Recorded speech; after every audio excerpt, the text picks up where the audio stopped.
1 João, capítulo 4, versículo 18. No amor não existe medo. Antes, o perfeito amor lança fora o medo. Ora, o medo produz tormento. Logo, aquele que teme não é aperfeiçoado no amor. Dando continuidade, então, ao estudo de 1 João, neste ponto da epístola, João sente que o assunto sobre nós termos confiança no dia do juízo deve ser desenvolvido. Então ele propõe, uma vez que ele já tem falado isso nos versículos anteriores, da nossa segurança, confiança e entrarmos sem temor naquele dia do juízo, ele continua no mesmo assunto.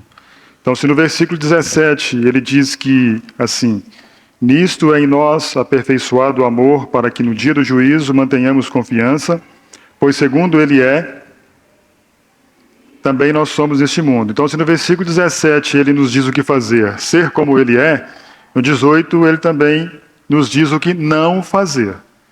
Ou seja, não ter medo, não estar amedrontado para aquele dia.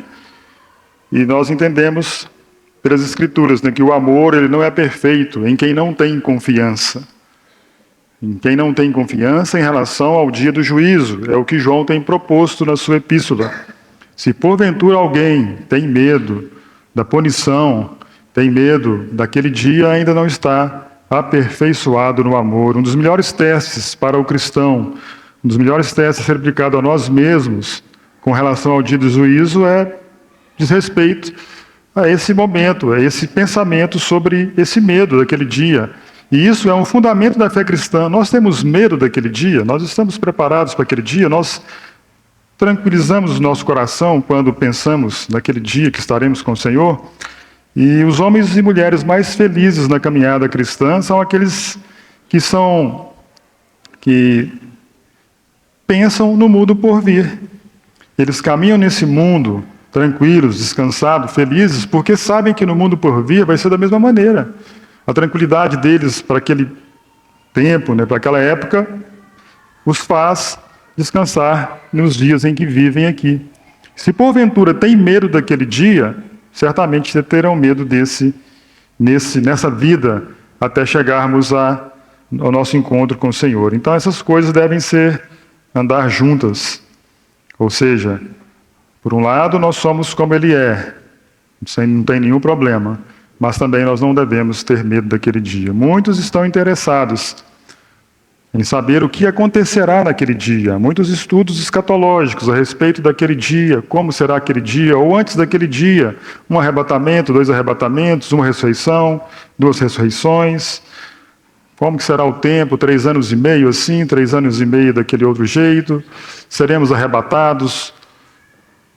A igreja será arrebatada ou não será arrebatada. Então existem muitos que estão interessados nesse caminho, mas muito mais do que saber sobre tudo isso, é o fato que nós enfrentaremos o dia do julgamento. E aqui nesse versículo 18 que João coloca, nós podemos então extrair alguns princípios para a nossa vida, para a nossa caminhada cristã, no entendimento, de fato, não somente do versículo em si, mas de todo o conteúdo que a Escritura traz, desde o livro de Gênesis até o final das Escrituras, para entendermos melhor esse grande dia do juízo e nós não termos medo, como diz João aí nesse versículo. E o primeiro princípio que nós entendemos e traçamos desde o princípio das Escrituras é que o homem natural, ou seja, todos nós por natureza, temos medo do dia do juízo. Entendam bem, primeiro ponto.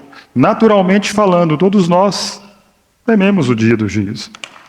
A dedução se faz da leitura do versículo. Diz aí, no amor não existe medo, antes o perfeito amor lança fora o medo. Então, alguém tem medo.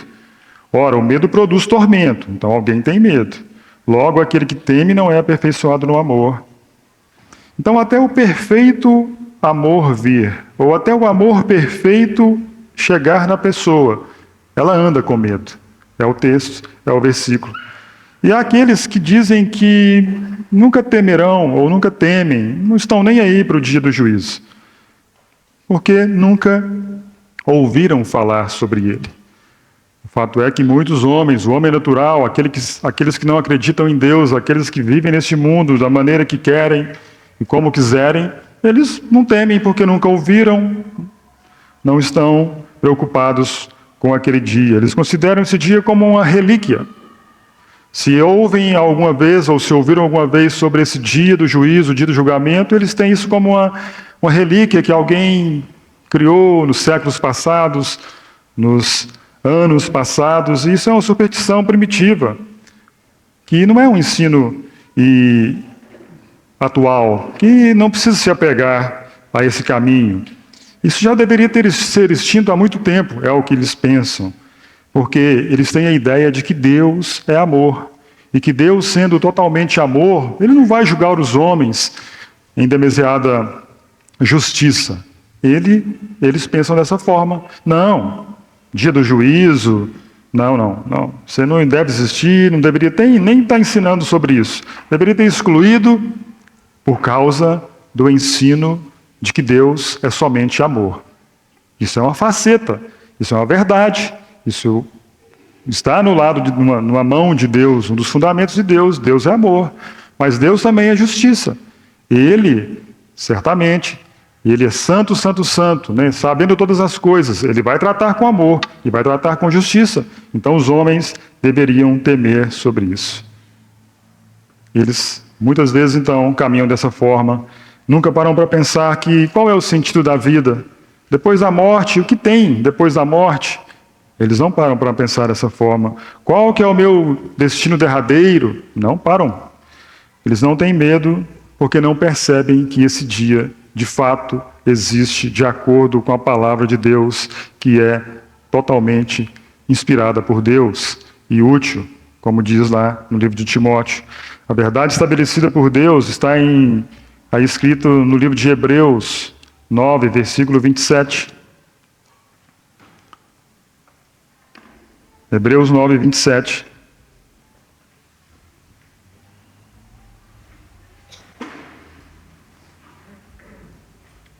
E assim, como aos homens está ordenado morrerem uma só vez, e depois disto o juízo.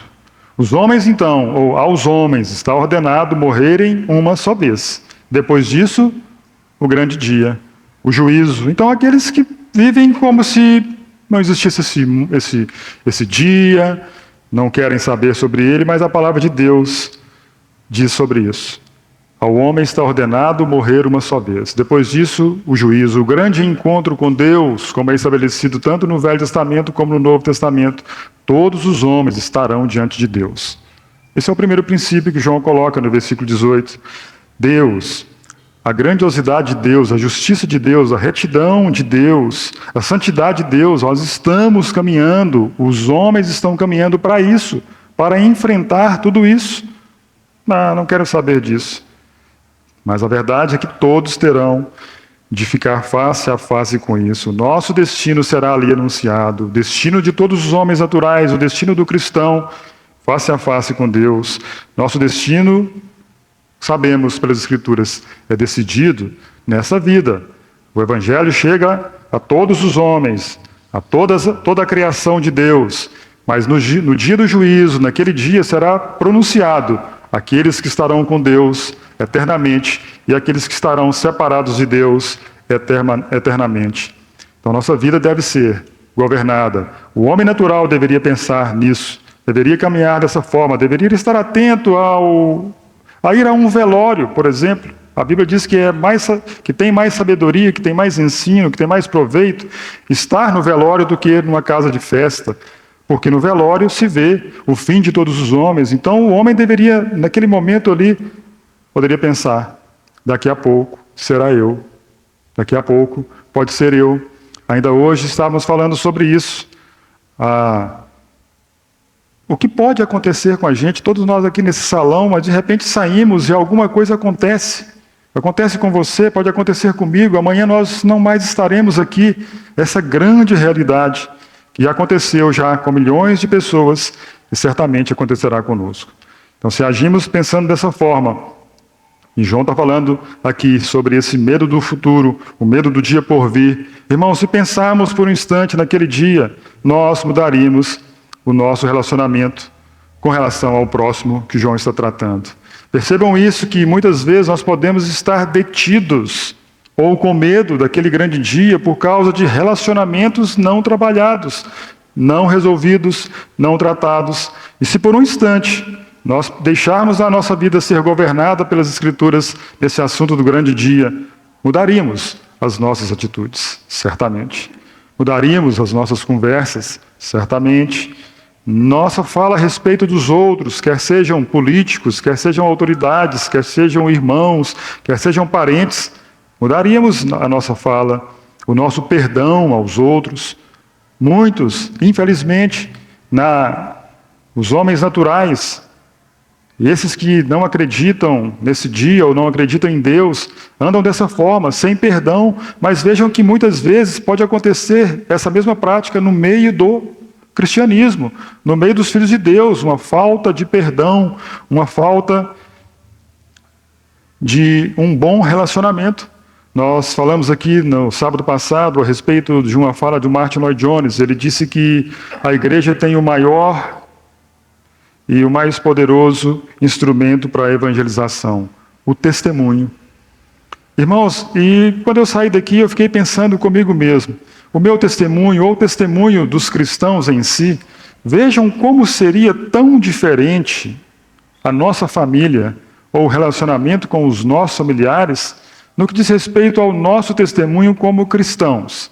O testemunho do marido com a esposa, da esposa com o marido, em uma família onde muitos não são cristãos, muitos ainda não se converteram.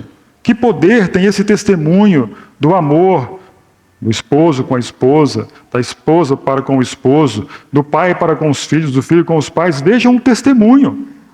E nós daríamos então ali, primeiramente, junto com os nossos, daqueles que ainda não são cristãos, também no trabalho da mesma forma. O testemunho do cristão, ele é totalmente diferente, ele não participa das mesmas conversas, não participa das mesmas rodas, ele também dá o seu testemunho. Esse é o grande poder do Evangelho.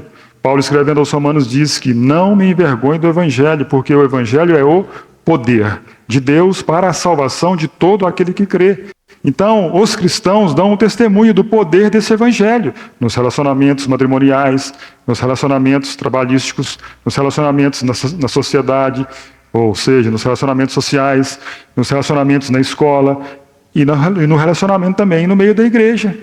No seio da igreja, como temos colocado até aqui, pode haver a falta de perdão. Aí temos medo. E se você, por acaso, deve perdão a alguém, você deveria temer aquele dia.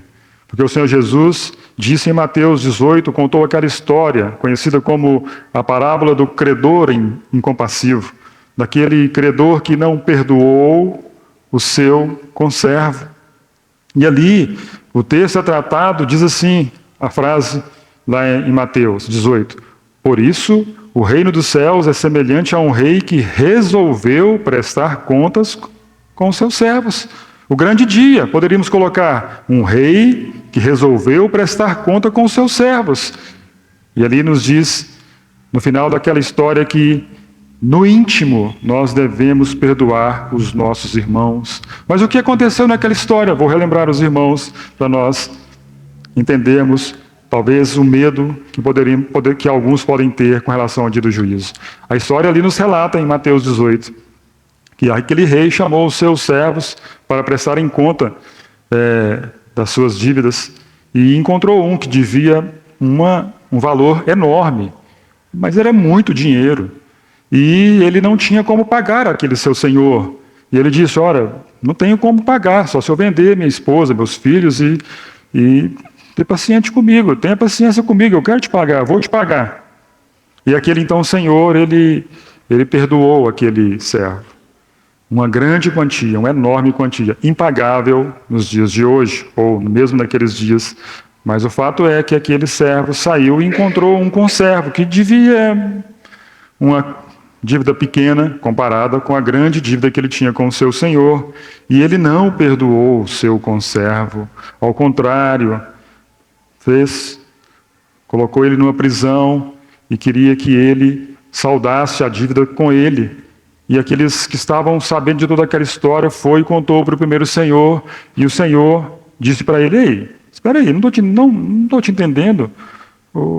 Eu tratei você com misericórdia, tratei você com amor, perdoei toda a tua dívida, por que você não perdoou o seu conservo da mesma forma? Talvez ele poderia comparar assim: vejam quantos milhões você me devia com poucos reais que esse outro te deve, ou te devia, e você não vai tratar com misericórdia. Então ele diz ali: deve haver o perdão no íntimo, no coração. Deve haver essa resolução de dívidas, no caso ali contado em Mateus 18. E o Senhor Jesus explica ou conta essa história, conta essa parábola, irmãos, depois que ele fala sobre o perdão ao irmão. Chegou um dos discípulos ao Senhor e falou: quantas vezes eu devo perdoar o meu irmão? E nós sabemos então ali a resposta do Senhor: não é só 7 vezes, é 70 vezes 7. E depois de ele falar do perdão 70 vezes 7, então ele conta essa história, a parábola do credor incompassivo. Irmãos, você tem alguma dívida com alguém sobre perdão? Você tem alguma dívida com algum dos seus familiares, com algum do seu trabalho, com alguém na escola? Você, porventura, está devendo perdão a alguém? Se você, porventura, estiver assim e não está nem aí, você vai temer o dia do juízo. Contemplar a Deus no dia do juízo é o pensamento mais alarmante e inspirador de temor do universo. Irmãos, eu não sei quanto a vocês, mas às vezes eu penso: é Deus que eu vou encontrar. É o Senhor Jesus que eu vou encontrar. E como têm sido os meus pensamentos? Sim, às vezes eu me pego em dívidas assim, de pensamentos, de pecado, né? Algumas coisas na mente, que eu penso: mas daqui a pouco eu estarei com Ele. E dele não tem como fugir nada. Todos os meus pensamentos serão colocados diante dele. E se não pensarmos assim, irmãos, nós devemos pensar primeiramente nas nossas conversas, como têm sido as nossas conversas, nossas atitudes, comentários sobre os outros. Tudo está registrado no livro de Deus. E você e eu ainda podemos ser confrontados com tudo isso se não resolvermos a nossa situação com Deus e no que diz respeito ao perdão com o nosso próximo. O homem natural deveria temer o dia do julgamento. Mas passemos para algo que, graças a Deus, é muito diferente. E é aí que o Evangelho entra. Aqui entramos, então, no segundo princípio. O segundo princípio é: o cristão tem de se libertar do medo do julgamento. É o que João coloca aí. O homem natural deveria temer o dia do julgamento, sim. Ele será separado de Deus eternamente. Ele deveria pensar, ouvir o Evangelho, dar atenção às Escrituras.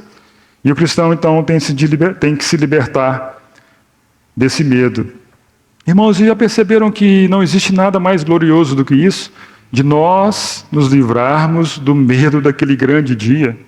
Esse é o poder do Evangelho, de confrontar o homem consigo, trazer o homem consigo mesmo, nos pensamentos consigo mesmo, olhar para dentro de si e olhar que o Evangelho tem esse poder de libertar o cristão do medo. Diz aí João, muito claro: o perfeito amor lança fora o medo. Se porventura ainda tem em nós algum medo, o perfeito amor ainda não chegou.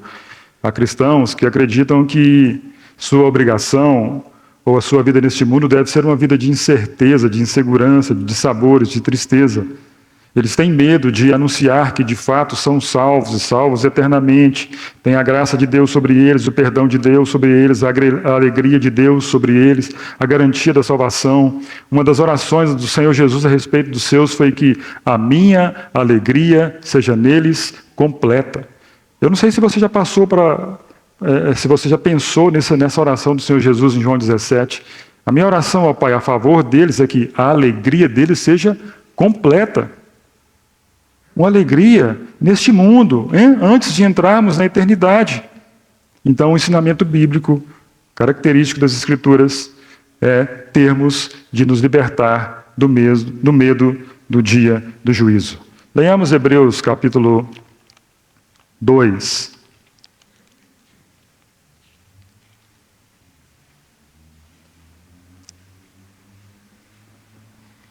Versículo 15.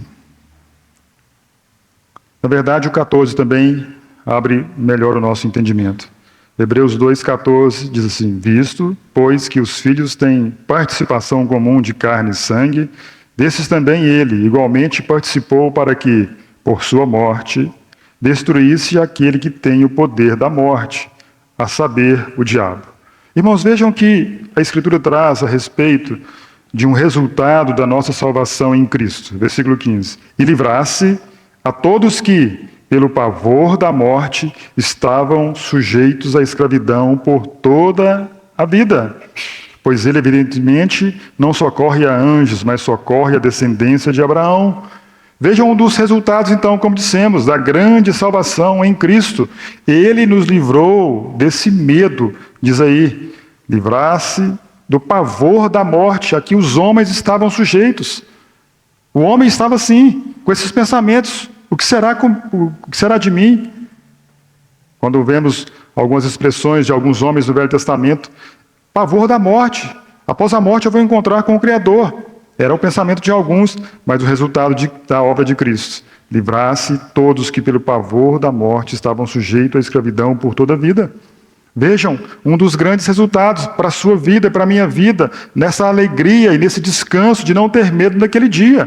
Se porventura outrora tenhamos medo, ou ainda, se existe alguém assim, lembremos disso. A obra de Cristo foi cabal. Para que você descansasse e entrasse em amor com Deus, em paz com Deus, em alegria com Deus, que são uma das manifestações do fruto do Espírito, conforme Paulo escreve aos aos Gálatas.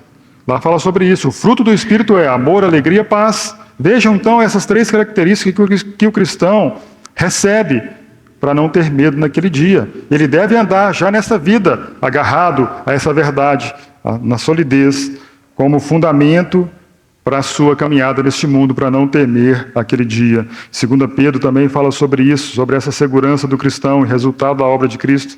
2 Pedro, capítulo 3, versículo 12, diz o seguinte.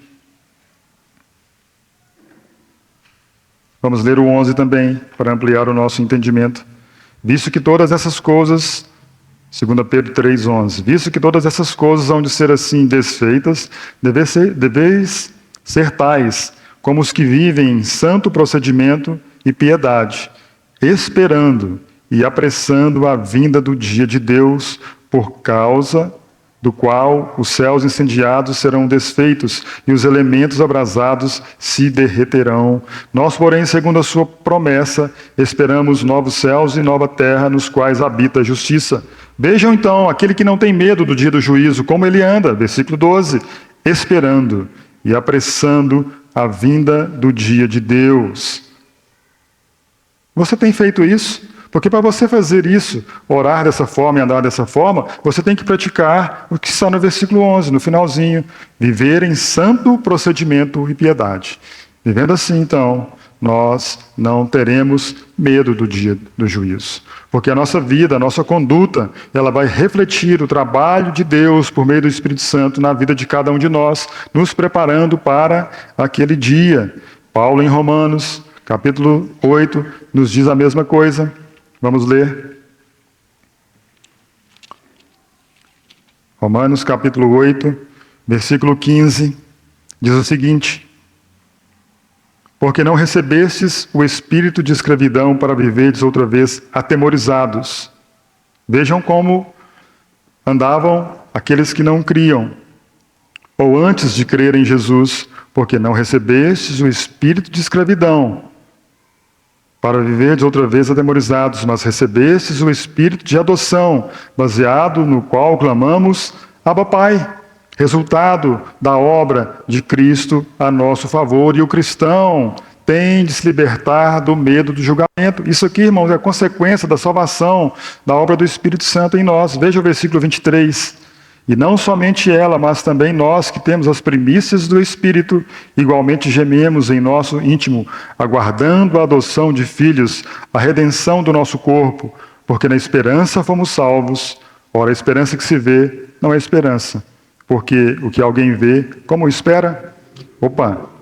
Esse é o ensinamento das Escrituras, uma segurança da salvação, uma firmeza na salvação, na obra de Cristo a nosso favor. João quer mostrar aos seus leitores que tem algo ainda mais aí no versículo 18. 1 João 4, 18. João tem um argumento particular para fazer a respeito desse assunto. Ele diz que o amor e o temor são totalmente incompatíveis. Não tem como andar junto o amor a Deus e o temor. Não é possível. No amor não existe medo. Antes, o perfeito amor lança fora todo medo. O amor e o medo, diz João, são de fato opostos. O espírito de temor é uma antítese do verdadeiro espírito do amor. João está colocando isso.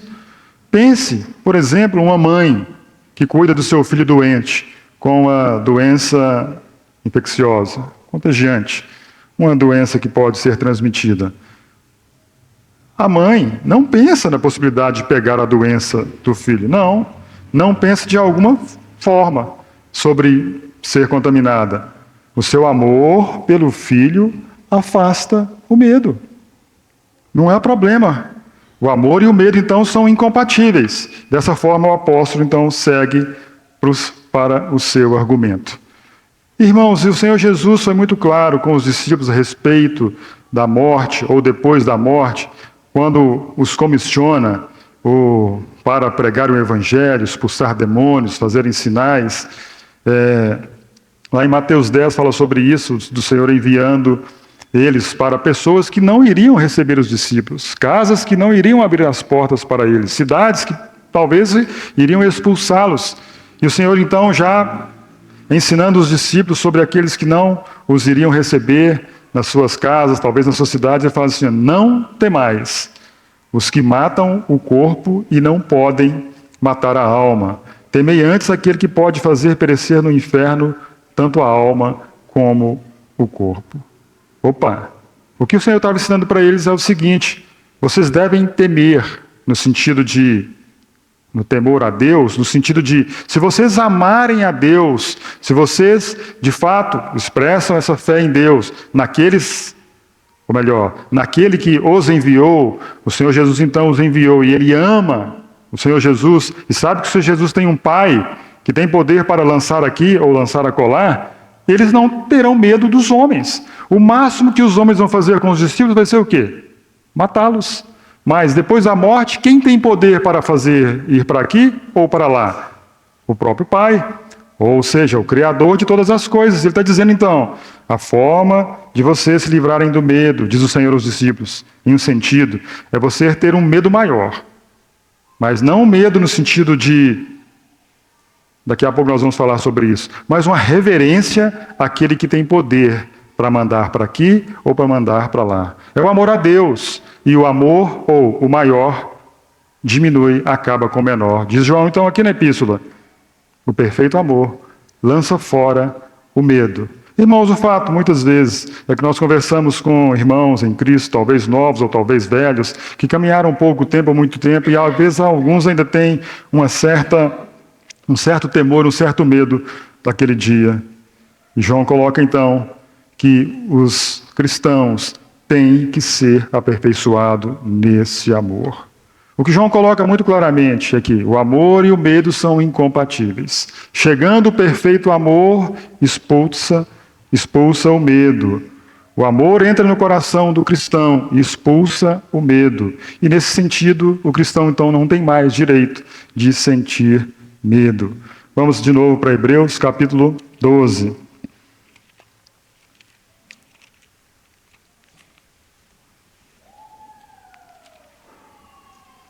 Alguém poderia perguntar, então, eu posso viver de qualquer forma? Aqui nós vamos entrar então na definição do amor que João está querendo colocar, ou do temor de Deus que nós devemos ter. Hebreus 12, 28. Por isso, recebendo nós um reino inabalável, retenhamos a graça pela qual sirvamos a Deus de modo agradável, com reverência e santo temor, porque nosso Deus é fogo consumidor. Opa, esse é o modo de servir a Deus, com reverência e santo temor. Aqui, o aspecto que nós vamos falar daqui a pouco é no sentido de um temor reverente, um temor acompanhado de amor. E 1 João, capítulo 1, versículo 5, nos diz que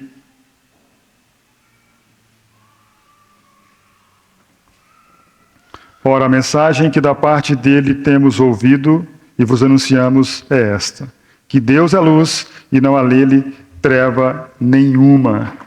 Olha, com certeza, João, sabendo de todas as Escrituras, ele quer trazer descanso aos seus leitores. E hoje também, quando nós lemos as Escrituras, abrimos a Bíblia, nós podemos ter esse descanso. Irmãos, aqui nessas citações, alguém poderia dizer: como que eu concilio então o que João está querendo falar sobre esse medo, o perfeito amor lança fora o medo, eu tenho que servir a Deus dessa forma, daquela outra forma? O que João coloca aqui, ele contrasta um medo covarde, um medo muito diferente do temor reverente que o homem tem que ter a Deus. Vamos dizer assim, um temor santo, sabendo que Ele é Deus, sabendo que Ele é santo, santo, santo, que Ele é amor, que Ele é justiça. O cristão vive dessa forma. Vejam que essa é a expressão que João coloca, no sentido do amor. Uma reverência a Deus em conexão do amor a Deus. Não é viver de qualquer forma. Como diz Hebreus, nós vamos viver, sirvamos a Deus de um modo agradável, com reverência e santo temor. Esse temor santo, esse temor com respeito. Não de qualquer forma, de qualquer maneira, como as pessoas têm colocado por aí, chamando os outros de Senhor e Deus de meu, Deus de cara, Deus de você. Espera, opa, o que as pessoas estão fazendo com Deus? Deus é Deus, Deus é o seu Criador, Deus é o meu Criador. Deus é aquele a quem devemos e iremos prestar contas. Não deve ser tratado de qualquer forma. Reverência e santo temor. Deus é Deus. Você é um ímpio. Você é um pecador, destinado ao inferno, se não fosse a graça dele sobre a sua vida. Se não fosse a misericórdia dele sobre a sua vida e a minha. E agora, trabalhando-nos para aquele grande dia que devemos chegar lá sem medo, porque o amor de Deus é derramado dos nossos corações pelo Espírito que nos foi dado.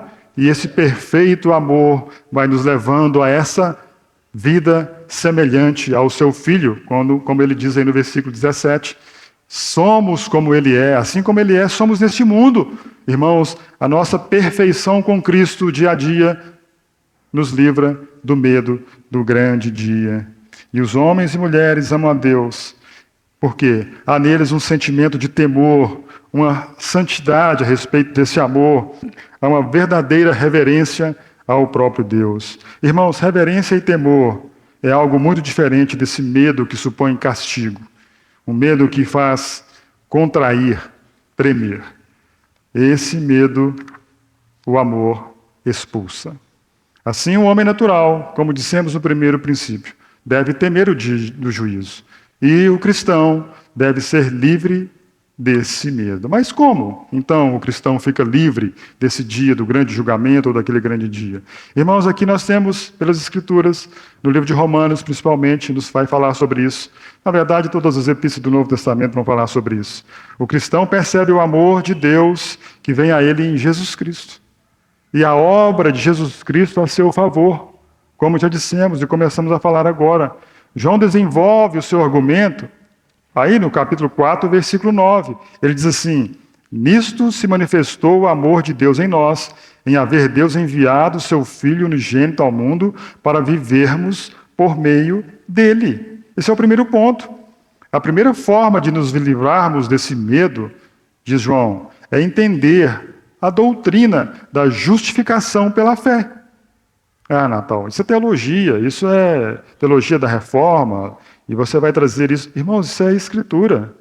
A teologia da reforma não é algo novo, não. A teologia da reforma é baseada em Romanos. Justificados, pois, mediante a fé temos paz com Deus. Paz com Deus, não temos medo de Deus, daquele dia do juízo, não. Esse é o primeiro ponto. A primeira forma de nos livrarmos desse medo é entender a doutrina da justificação pela fé. É perceber o fato de que Deus foi o idealizador da sua salvação, da minha salvação, da salvação de todos aqueles que vieram a crer e vierem, ou daqueles que creram, né, e daqueles que vierem a crer no nome do seu Filho, se tornarão filhos de Deus. A obra de Cristo a favor daqueles que já creram, a obra de Cristo a nosso favor, dos que cremos e daqueles que ainda crerão. Quando pensamos no dia do juízo, irmãos, quando pensamos naquele dia, nós devemos pensar, de fato, eu sou um grande pecador diante de Deus. Eu ainda tenho pensamentos que não agradam a Deus. E na minha vida, ainda tem alguns momentos que eu ainda vou para o pecado. Isso não te consome? Isso não te traz um certo temor? Ou você poderia, ou deveria, e da mesma forma eu, quando pensamos no dia do juízo, nos vemos totalmente pecadores diante de Deus. Nós nos vemos tendo ofendido a Deus, tendo ofendido a santidade de Deus muitas vezes. Temos desobedecido aos seus mandamentos, ou você obedece a todos os mandamentos de Deus. Nós falamos agora há pouco sobre o perdão. É a oração do Pai Nosso. Perdoa os nossos pecados, como perdoamos aqueles que nos têm ofendido. Você tem praticado a oração do Pai Nosso, ou os mandamentos? Será que você não tem sido culpado, ou eu não tenho sido culpado de amar como deveria amar de fato? O próximo, os seus familiares, aqueles que estão perto de você? Você não tem sido seduzido muitas vezes? Vejam que isso nos faz olhar para a obra de Jesus Cristo a meu favor. Fora aquela obra, fora o Filho de Deus não ter descido a este mundo e feito a remissão dos pecados, ele como o Cordeiro de Deus que tira os pecados do mundo, né, tira os pecados da humanidade, fora aquela obra, e agora eu estar nele, essa justificação nele, o seu manto sobre mim, eu estava fadado a ter medo mesmo. Sim, ai de mim, se não fosse essa obra de Cristo, como que eu poderia ficar diante dele? E só existe uma forma de conseguir isso, e é saber e acreditar que Deus enviou o seu Filho como Salvador do mundo, e eu criei no Filho de Deus. Eu acreditei que ele foi enviado para levar sobre si os meus pecados na cruz. Então agora eu me escondo em Cristo e nada mais pode me dar paz, senão essa fé nessa obra de Cristo. Como diz o hino, somente ponho a minha fé na graça excelsa de Jesus, no sacrifício remidor, no sangue do bom Redentor. A minha fé e o meu amor estão firmados no Senhor. Rocha eterna, meu Jesus, posso em Ti me refugiar. O Teu sangue lá na cruz traz as bênçãos do perdão, gozo, paz e salvação. Tudo em Cristo, a justificação pela fé. Não tem outra esperança quando contemplo a santidade de Deus, se não me esconder em Cristo, se não estar dentro dele, nele. Minha esperança é que há um manto de justiça do Filho de Deus colocado sobre mim. E esse manto me cobrirá das trevas dos meus pecados.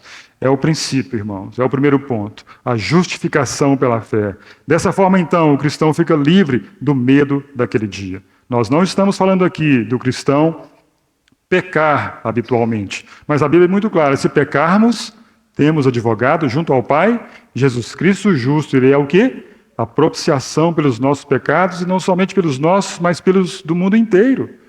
E se confessarmos os nossos pecados, Ele é fiel e justo para nos perdoar e nos purificar de toda a injustiça. E o cristão, percebendo essa justificação pela fé, fica livre, então, desse medo. E um segundo ponto é perceber que somos parceiros também da natureza divina, da natureza de Deus, que Deus veio permanecer em mim. E João diz isso na sua epístola. A divina semente permanece naqueles que nasceram de Deus. Em nós, como diz o Velho Testamento, nós tínhamos um coração duro, um coração de pedra, um coração que não buscava Deus. Mas Deus, no seu infinito amor por nós, nos deu o quê? Um novo coração. E juntamente com o novo coração, colocou em nós, ou nos deu um novo espírito e colocou nesse novo espírito o quê? O espírito dele veio habitar em nós. Então somos agora parceiros da natureza divina. Permanecemos em Deus e Deus permanece em nós. Aí no final do versículo 17 diz sobre isso. Pois segundo Ele é, também nós somos neste mundo. Então, segundo fundamento, para ficar diante do Senhor com confiança no dia do julgamento, é lembrar que a respeito da minha indignidade, sou um filho de Deus. Fui justificado em Cristo. Já nenhuma condenação, a palavra de Deus diz,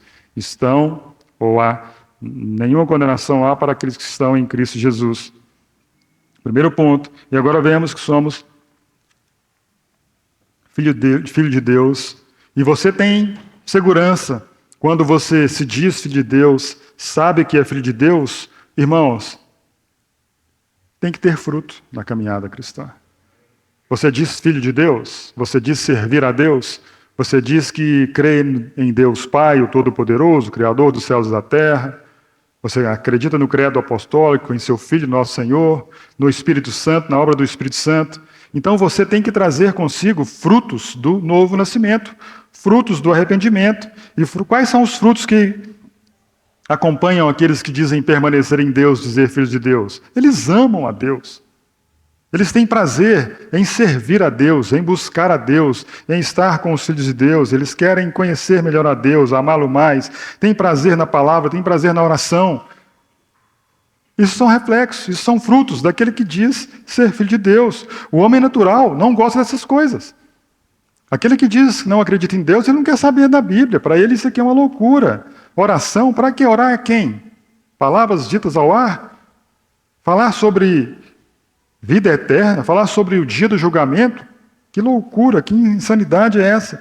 Mas, uma vez que nós ficamos, para ficarmos livres daquele dia, do medo daquele dia, lembremos da justificação pela fé e lembremos dessa natureza divina que Deus colocou em nós. Irmãos, habita em você, se você creu, habita em mim, se eu criei, a pessoa do Espírito Santo.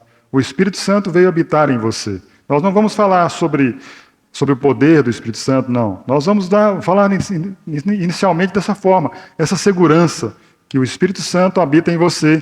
E juntamente com a justificação, vem o trabalho, então, da santificação na vida do cristão. E essa santificação faz com que o cristão não tenha temor daquele dia, porque o amor vai sendo aperfeiçoado. Ou como diz João, o perfeito amor.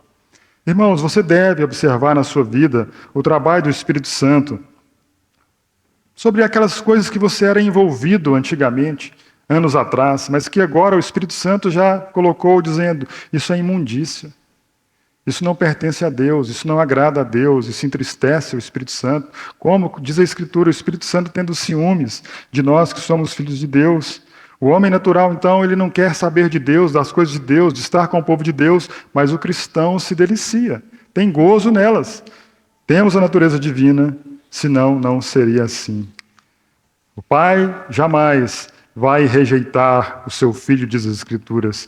Todos aqueles que vêm a mim, diz o Senhor Jesus, de maneira nenhuma lançarei fora. Não pode, porque é Filho de Deus. A todos quanto o receberam, deu-lhes o poder de serem feitos filhos de Deus. Então nós vemos assim que além da nossa justificação, nós temos agora a santificação também nos ajudando. Isso é obra do Espírito Santo. Nós vemos aí, versículo 17 e versículo 18, esse trabalhar de Deus, sermos segundo Ele é, esse perfeito amor lançando fora o medo, irmãos. Enquanto o perfeito amor não estiver em nós, teremos medo. Medo de alguém nos encontrar e nós vermos que a nossa dívida não foi paga. Uma dívida de amor, como diz João, no amor ao próximo. Eu lendo recentemente um livro que eu ganhei chamado Verdadeira Espiritualidade, de Francis Schaeffer. E ele fala em um dos capítulos que existe a obra da justificação, melhor dizendo, da santificação, da seguinte forma no homem. Não é o homem que produz a sua santificação. A Bíblia diz que é o Espírito Santo trabalhando em nós. Lá em Filipenses fala, é Ele quem efetua em vós tanto o querer quanto o realizar. De fato, existe a responsabilidade humana e a soberania de Deus. Mas ali o autor diz que, pega o exemplo de Maria, e a mãe do nosso Senhor, que ela tinha 3 opções. Talvez poderíamos ver nela 3 respostas que ela poderia dar ao anjo que foi enviado a ela. O anjo apareceu para ela, o escritor diz que provavelmente ela tinha 17, 18 anos naquela época, e então o anjo falou para ela, dando a resposta, dando a notícia que ela seria a mãe do prometido do Messias. E ela poderia dizer, não quero participar disso. Não tenho interesse, porque como que eu vou sair no mundo? Como que as pessoas vão me enxergar, me ver? Como que vai ser no meio da minha família, no meio da sociedade? Ela poderia dar essa resposta. E a segunda resposta dela poderia ser também, lembre que nós estamos falando sobre a santificação, o trabalho do Espírito Santo nessa ajuda do cristão, ao cristão. Ela poderia dar a segunda resposta. Então eu vou ser a mãe do Messias? Então agora eu vou produzir, eu vou me esforçar, eu vou correr atrás. O que eu tenho que fazer para ser a mãe do Messias? Eu vou dar um jeito, então agora esse menino vai nascer de mim. E então, com a força natural dela, ela poderia fazer isso, aquilo outro, e a criança ser gerada no ventre dela. Mas ela optou pela terceira. Aqui está a serva do Senhor, faça-se em mim conforme a sua vontade. Irmãos, isso é a santificação. É nós deixarmos o Espírito Santo trabalhar nas nossas vidas, no fazer morrer a natureza terrena, no fazer morrer as obras da carne, dia a dia. E esse é o trabalho do Espírito Santo, no quesito da santificação. Então nós vemos que a justificação tem o seu lugar, a santificação também nos ajuda a não ter medo naquele grande dia. E se ainda estamos com medo, não fomos aperfeiçoados no amor. E esses dois aspectos, então, andam juntos. Nós não podemos separar a justificação da santificação, porque Paulo, quando escreve aos Coríntios, ele diz assim: mas vós sois dele em Cristo Jesus, o qual se nos tornou da parte de Deus sabedoria, justiça, santificação e redenção. Então a justificação e a santificação andam juntas. Qual que é a relação dessas duas doutrinas? A forma de não temer no dia do juízo, entendermos claramente a justificação pela fé e que o Espírito Santo, habitando em nós, nos levará à santidade dia a dia. Justificados, pois, pela fé, temos paz com Deus mediante nosso Senhor Jesus Cristo. E Ele efetua em nós tanto o querer quanto o realizar. Nós temos que lembrar de tudo isso, irmãos, para descansarmos para aquele grande dia. Sejamos claros com relação a João. Nós não seremos perfeitos neste mundo, mas quando permanecemos em Cristo e manifestamos o amor de Cristo, sabemos que estamos em Deus, Deus está em nós e o medo será lançado fora. Apesar de imperfeitos neste mundo, nós temos a palavra de Deus que nos assegura de que aquele que começou boa obra em nós há de completá-la até o dia de Cristo Jesus. Essa é a segurança para o cristão. E essa obra sendo efetuada no cristão, uma obra que começou no dia da sua conversão, em que o Espírito Santo abriu o seu entendimento para você crer, e você ver que era um pecador destinado ao inferno, e que existe um Deus santo, santo, santo, existe um mediador. Ali começou aquela boa obra. Aquele que começou a boa obra em você está aperfeiçoando até o dia de Cristo Jesus. Para concluir, Judas, versículo 24, diz o seguinte: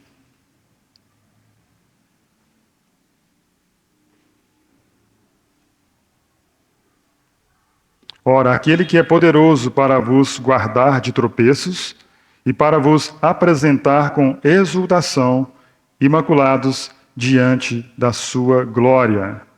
Vejam que então, Ele é poderoso para nos guardar de tropeços, para vos apresentar com exultação, imaculados diante da sua glória. Irmãos, diante do que falamos essa noite, que Deus nos dê graça para lembrarmos que o homem natural, ele deve temer o dia do juízo. O cristão não deve temer o dia do juízo, porque é justificado e santificado em Cristo. E por último, e não menos importante, estaremos para sempre com o Senhor, logo, logo após a nossa morte. Glória a Deus por Jesus Cristo. Amém? Deus os abençoe em nome de Jesus.